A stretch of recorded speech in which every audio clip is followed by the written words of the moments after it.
Physics class 12th electric charge and field chapter number 1 का question है ये 1.1 और हम लोग सॉल्व करने जा रहे हैं इसको।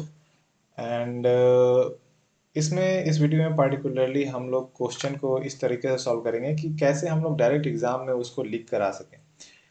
जो फॉर्मेट है, जिस फॉर्मेट में लिखना है ताकि हम लोग को मैक्सिमम मार्क्स हम लोग को मिल सके, और जो एग्जाम में कॉपी चेक कर रहा है आपका, वो आपको स्टेप वाइज मार्किंग दे सके, इस हिसाब से यहाँ पर आंसर लिखा गया है।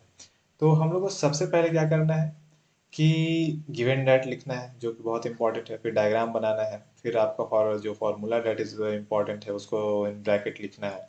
उसके बाद कैलकुलेशन एंड देन फिर आंसर आपको बॉक्स में लिखना है। ये सब जब हम करते हैं तो एग्जाम में नंबर ज़्यादा आता है। क्यों? क्योंकि ऑब्वियसली वो हर स्टेप में मार्क्स देता है, तो अगर आपने स्टेप क्लियरली लिखा है तो मार्क्स ज़्यादा मिलेगा।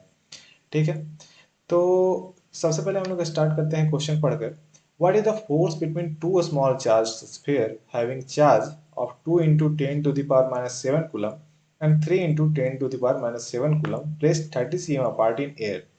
तो all the given data you have to write first. तो given that is q1 is equal to इतना, q2 is equal to 3 into 10 to the power minus 7 coulomb, r is equal to 30 centimetre, हमें उसे SI unit में convert कर लेना है, that is 0.3 metre, and k is equal to 9 into 10 to the power 9 newton metre square coulomb पर coulomb square.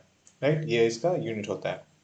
उसके बाद आपको डायग्राम, वेरी इंपॉर्टेंट, डायग्राम बना लेना है, और वो जो आपका यहाँ पे दिया हुआ है क्वेश्चन उसका। उसके बाद आपका now you have to apply the formula. Formula यहाँ पे किस चीज़ का यूज हो रहा है? Coulomb's law. कुलम्स लॉ, तो कुलम्स लॉ क्या कहता है कि फोर्स इज इक्वल टू के Q1 Q2 by R square. तो इन दोनों जो चार्ज है, इन दोनों के बीच में जो फोर्स लग रहा है वो के Q1 Q2 by R square, R is the distance between this. ठीक है, अब यहाँ पर सिंपली आपको जितना भी डेटा दिया हुआ है उसको आपको यहाँ पर पुट कर देना है फॉर्मूले में। फॉर्मूले में पुट करने के बाद आपको उसे कैलकुलेट कर लेना है, और जैसे ही आप उसे कैलकुलेट कर लेंगे तो आपका ये आंसर आ जाएगा, जिसे आपको बॉक्स के अंदर लिख देना है।